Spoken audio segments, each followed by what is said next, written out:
Hello there, friends and neighbors. Thanks for coming back to my channel. This is me, Stella Hendricks, and today we are going to do a vintage Playboy review.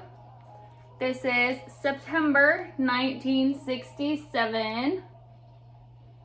No really hidden bunny head on the front, just on her jersey. For people who watched Girls Next Door, isn't she like the original Kendra? Such Kendra vibes. The blonde and everything. Oh, I love it. All right. I'm always such a sucker for these old advertisements. Absolutely all of them.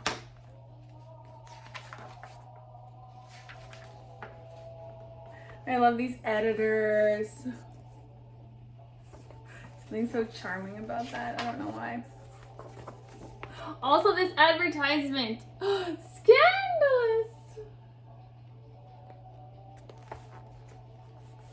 Alright. I feel like there's one other thing in here I was going to show you. Oh. When in the course of human events it becomes necessary to hold up your pants. What?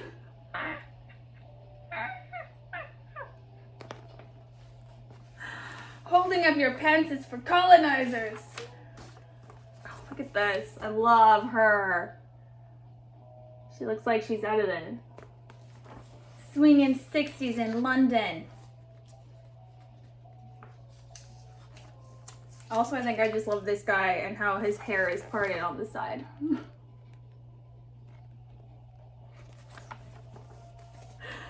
Oh, gosh. Love these old vintage things. Grandma sweaters. Thanks, Grandma. Okay, these things are always great. I always have to stop for these for a minute. RCA Victor Record Club. Which record are you going to get? Look at Julie Andrews. Look down here, Sonny and Cher. Wow, Cher! I love her. I did not find any advertisements for the Mormon Tabernacle Choir in this one. Sorry to disappoint. This lady reminds me of like a fembot or something, or maybe of Sharon Tate.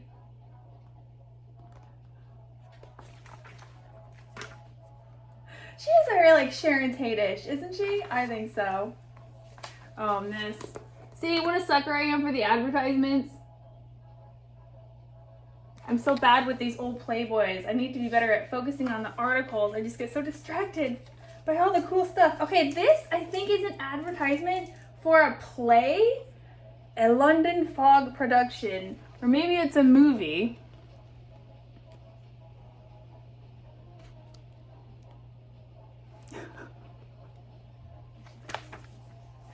It looks very Alfred Hitchcockian.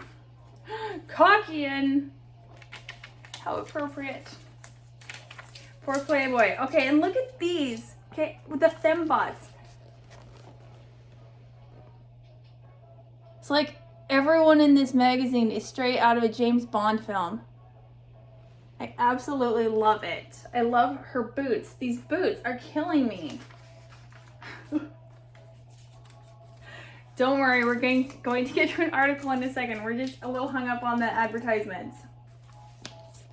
She also looks like Elizabeth Taylor. I am in love with her. She's a nudie reading her book. Look, she's smart and sexy. You can tell from her glasses. Okay. Oh. I didn't mark that, but I just saw these pants. The pants! Why don't we wear pants like that anymore? Bring them back.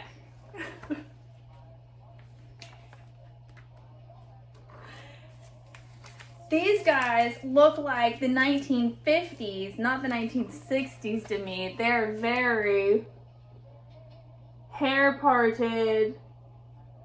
They kind of look like if the Beach Boys like went on vacation to Scotland.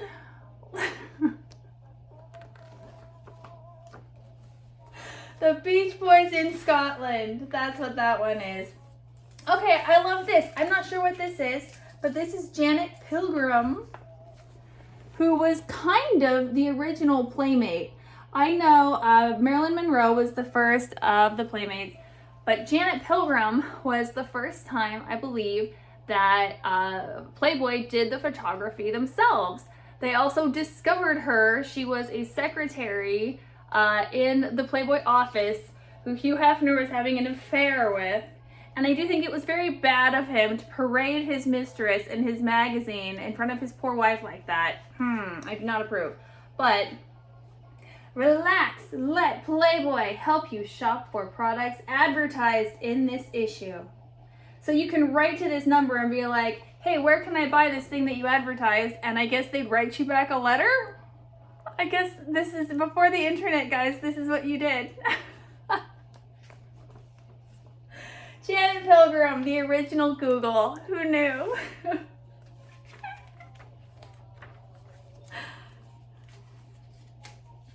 What was I gonna... Oh, I know I was gonna read in this one. This is like Dear Playboy or something. The leather-covered pipe I smoke has gotten a bit dirty. Is it okay to clean the leather with saddle soap, or will this do some harm? TM of Somerset, Massachusetts. It's perfectly safe to touch up your leather-covered pipe with a saddle soap, but don't, of course, get any inside the bowl. Once cleaned, be sure to let the pipe dry for several days before smoking. Otherwise, heat from the tobacco may cause the still moist leather to shrink at the seams and to split. That was just such a vintage question and a vintage answer. I just love that. I have a soft spot for pipes and pipe smoking. My great-grandfather had this beautiful collection of pipes and they smelled so wonderful. Pipe smoke is such a different smell than cigarette smoke. It's kind of more like cigar smoke. It has this fragrance to it that I really like. Oh, we're back to advertisements. But look at her, who can resist?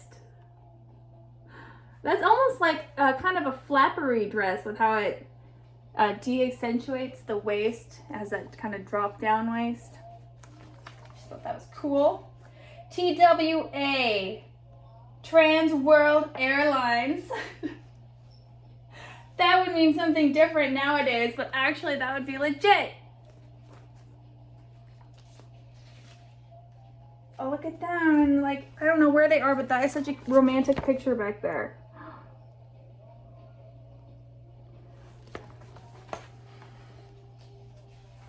Very cool. This looks like a picture from one of Playboy's house parties. If you guys watched my, what was it, 59? I did the Playboy's house party, and it was my absolute fave, except for maybe the Playmate pillow fight. That one was the best. I just love these groups of everyone getting together in these old outfits and their old paintings on the wall, and everyone in these grandma outfits, but everyone's young and hip. Just fascinating. Oh, also, Playboy's International Datebook. As new ski spas continue to sprout throughout the French Alps, France this fall and winter promises to become the continent's most cosmopolitan ski center. The Hotel du Mont Arbois, located by the slopes at Megève, exemplifies the affluent new wave of France's opulent alpine accommodations. Offering guests outdoor swimming in a heated pool, the Mont Arbois enhances its appeal with such appurtenances as a fully equipped gymnasium, skating rinks, a sauna room, a fine restaurant overlooking the ski runs, and a cluster of chic boutiques representing the expensive entrepreneurs of France's famous Faubourg Saint-Honoré. In addition to the droves of French demoiselles, it's like mademoiselles, but there's no mad on the front of it. Demoiselles, always in attendance, Megève also plays host to a swinging set of young Swiss and Italians whose countries are less than a 45-minute drive away. Anyway, the whole article goes on like that.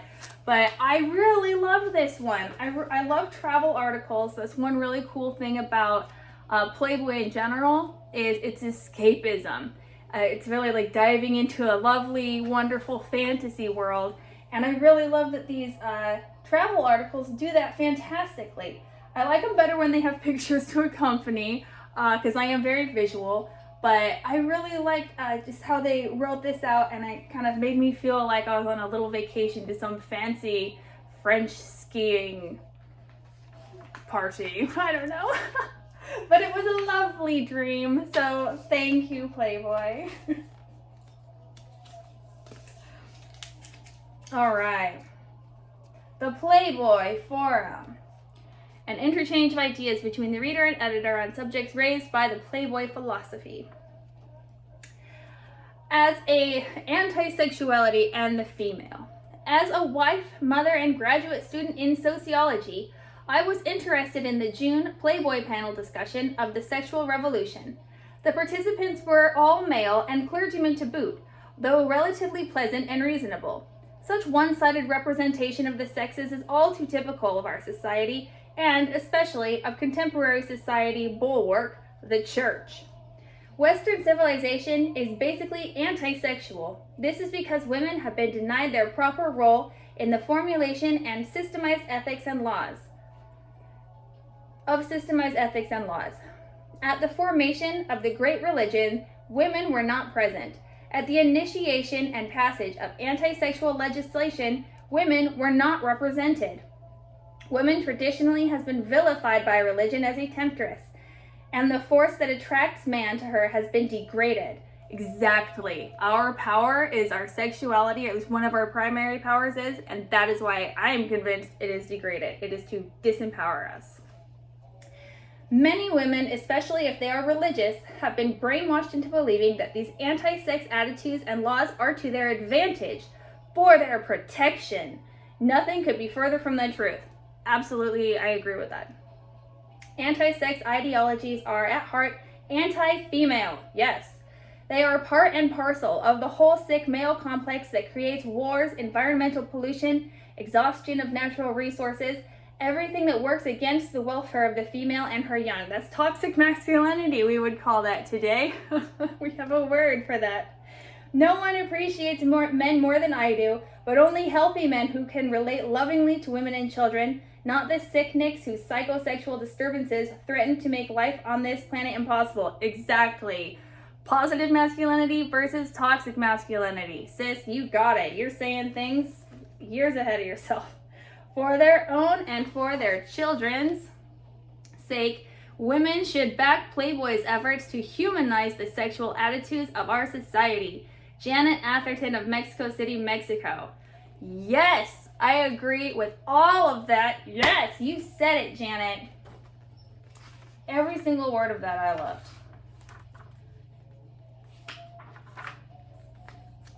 Oh, I love these. What sort of man reads Playboy?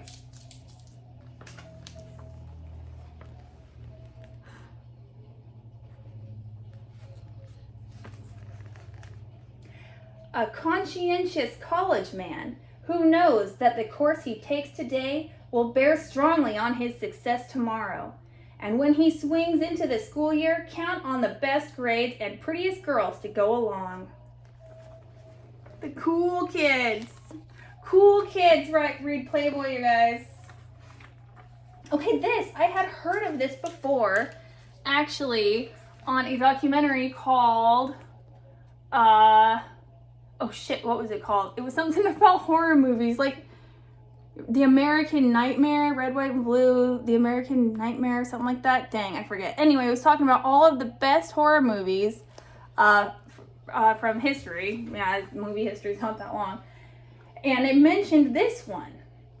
It's supposed to be pretty much exactly what it purports to be. This guy does some drugs and he takes a real bad trip and it's real artsy and apparently real scary. I have not seen it, but look at how cool how 1960s and how cool this is.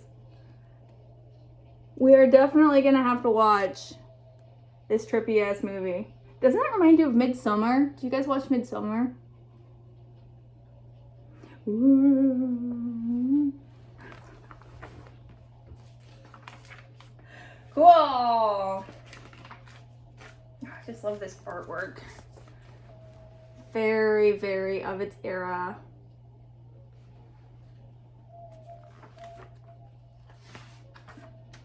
Playboy's pigskin preview. Look at that cheerleader in her very long sweater and skirt and those old school pom-poms. You look at these guys in their helmets and practically no padding. Oh my gosh.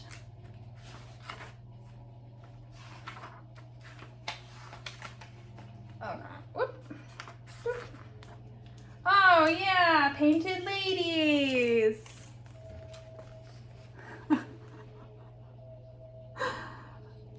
Her hair could stand up today. I mean, it stands the test of time.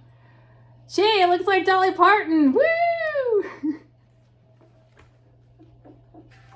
What a riot. Okay. Oh, come on, you. Your men will be down as soon as they cool off.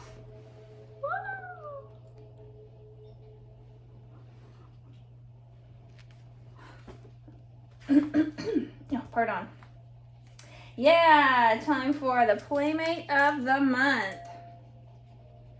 Screen siren, multi-talented TV actress Angela Dorian, now a budding screen star, likes to sing, dance, sketch, and drive race cars.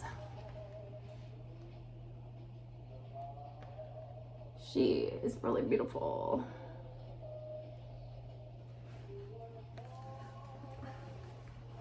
Those vampy Priscilla Presley eyes.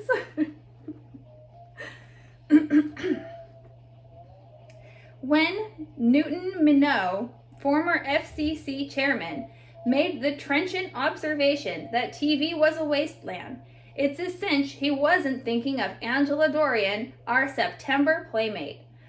Though she agrees with Minow about the general banality of TV, Angela's an established television actress, a veteran of 26 shows, including Bonanza, The Man from U.N.C.L.E., Perry Mason, Run for Your Life, Big Valley, Hogan's Heroes, who doesn't even have to read for parts. Currently, though, Angela's in the process of making her transition to the larger screen.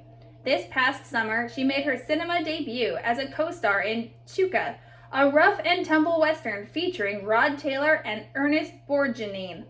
In TV, the former UCLA co-ed avers, you have to get things perfect in a hurry. But when you're making a film, you have more time, and you get more attention. Acting for TV is great preparation for the movies. The articulate Miss Dorian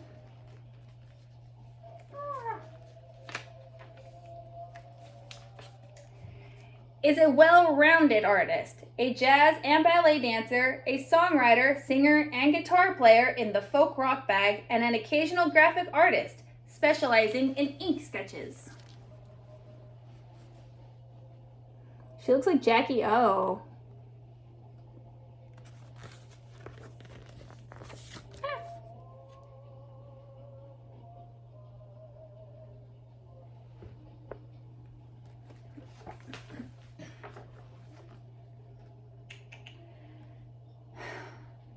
Miss September's songwriting, she told us, evolved from a prior interest in language, specifically that of poetry. I just began setting my verses to music. She did her own singing, a Spanish folk song, on one Big Valley segment. Early in her career, on her agent's advice, she declined to dub for Natalie Wood as Maria in West Side Story. I auditioned for the part myself, but they didn't think I was box office, and I didn't want to get hung up on a standby role.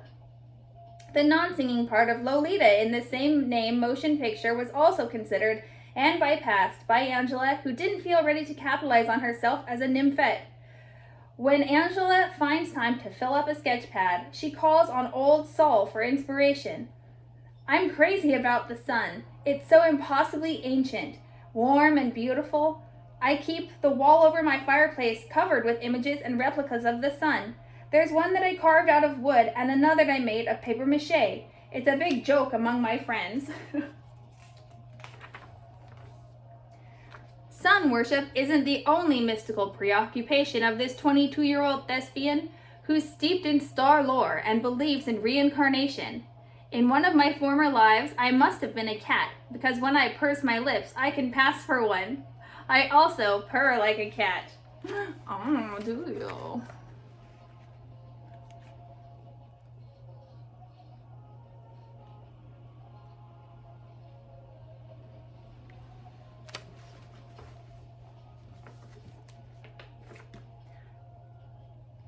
A more prosaic side of Angela's many-splendored life is her career as a landlady. She owns and rents out a duplex in Burbank whose tenants are blissfully unaware of her star status. But although she delights in such round-the-house chores as gardening, Angela plans to sell the property. It gives me too many headaches. When she's not fussing over her building or pursuing one of her myriad muses, Angela digs burning up the road in her newly acquired Porsche or her second car, a Sprite. She's had the experience, thanks to a friend who races in Santa Barbara, of winging around the track herself a few times. Her affection for life on wheels, however, doesn't embrace the antisocial aspects of motorcycling. Angela, whose idea of success includes being able to choose her own movie parts, recently refused to role in a motorcycle epic because she felt the character was too hard. Important as my career is to me, she explained, I'm a woman first. I love to think of myself as being open to the world, brimming with love and music. Some aspiring actresses think only of their careers, and they're setting themselves up for eventual disappointments. Angela herself matured under the spell of show business. Her mother, a native of Rome, is a former Broadway actress who's still active as a club singer in the Sunset Boulevard environs. Her father, who was born in Sicily, is an LA restaurateur. Oh, I wonder if they're mafia. Angela admits a desire to live in and make films in Italy. I'm fluent in Italian, so the language wouldn't be a problem. I also feel that European movies are generally better than Hollywood's offerings.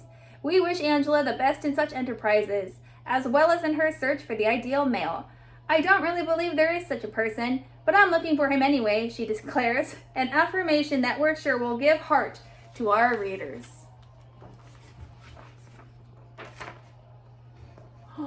Gorgeous.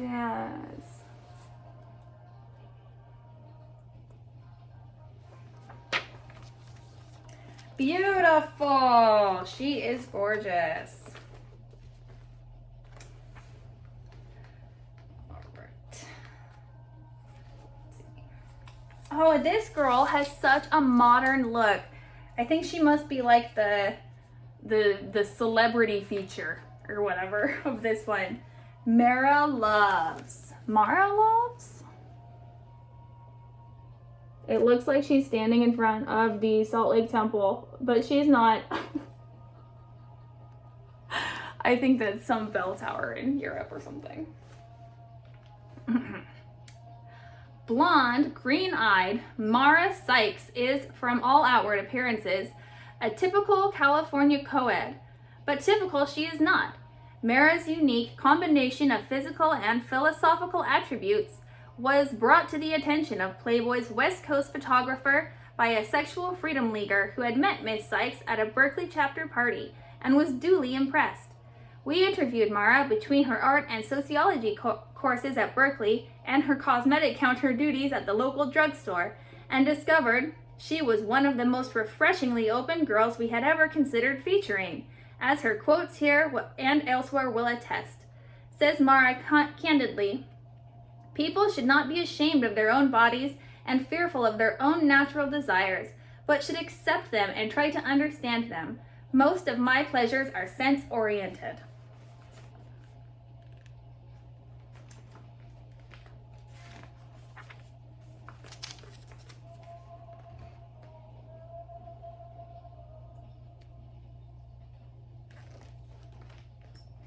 There is nothing inherent in the nature of sex or nudity that should be considered shameful or dirty. I agree. She just looks so modern to me. She looks like she could be a movie star today.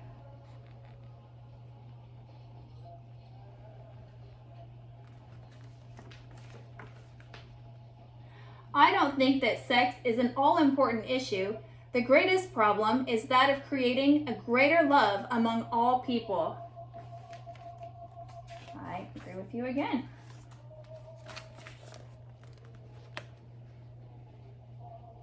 Look how she just, I've said it 100 times. She looks strikingly modern to me. A nude beach is a lovely place. There is always good company, and when you don't have anything on, sun, water, and wind seem closer and somehow healthier. They do. The end of Mara, but I really loved these twins. Yay! They remind me kind of the Shannon twins in their early days before they went a little crazy.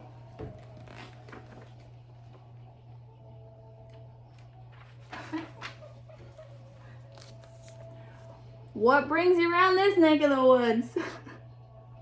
This is how I imagine it would be at Dolly Parton's house when she was like a teenager.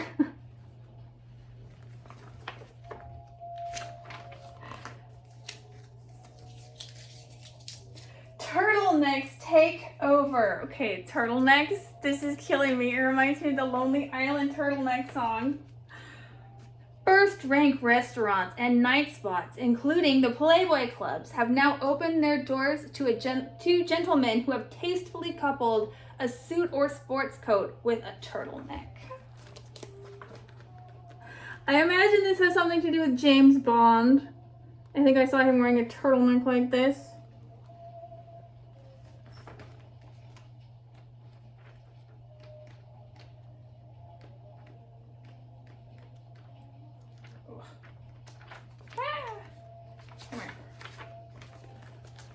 More advertisements that I love.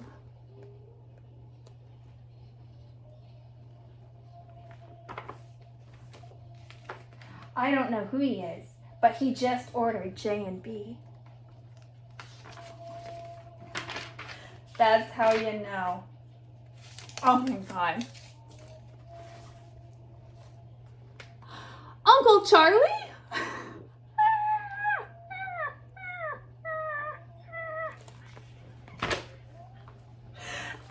Why I was so afraid of working when I was in Reno, of working as a stripper in Reno. I drove for a while and worked out in Carson City and danced out there because I was so afraid of running into one of my myriad relatives. Yeah, they're all supposed to be Mormon, but we know how, religious people can be sometimes. And I was so afraid that I would run into like one of my uncles or male cousins in those places, and I thought to myself, well, like, I know that they would judge me, even though that would be so hypocritical, but I wouldn't really care about that as much as I would care about like them getting back to my parents or my family. I could be afraid of them. They can be a little intense. We'll just say that about them. So I was just trying to keep some space between that issue and myself. And one day, I was like, oh, I'm just gonna work in Reno. I can't keep driving. This is insane. And one day, I thought that I saw my uncle walk in, and I kind of ran back to the dressing room, and I was hiding. And then I was peeking around and looking, and it was not him. It was someone who looked like him, but it was not him, and I was so relieved. But when I saw this, it killed me. Oh my gosh. It was hysterical. It was an extremely funny moment. We hope you won't forget us, Mr. Pettibone, after you've danced your way to a new life of popularity and social success.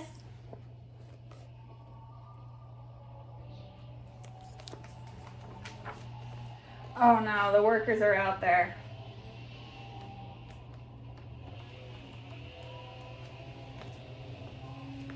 If you think I'm gonna compete with that, you're crazy. See, that's what we were saying earlier though, I'm telling you.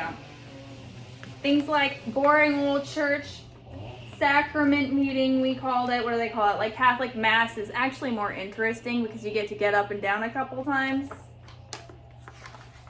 But it's not gonna compete with like the Church of the Sexy Ladies, is it? I just love all these little rabbit head logos. Fun things back when tie pins and cufflinks and little knickknacks were in vogue.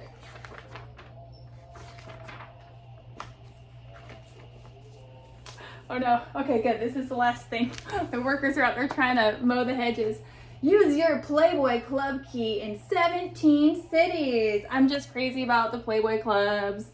We always have to check out the bunnies and see all the fun stuff. All right, and that is it. Yay, this looks like Lake Tahoe. I love Lake Tahoe. Okay, that is all for this episode, friends and neighbors. Thank you so much for stopping by, and I will catch you on the flip side.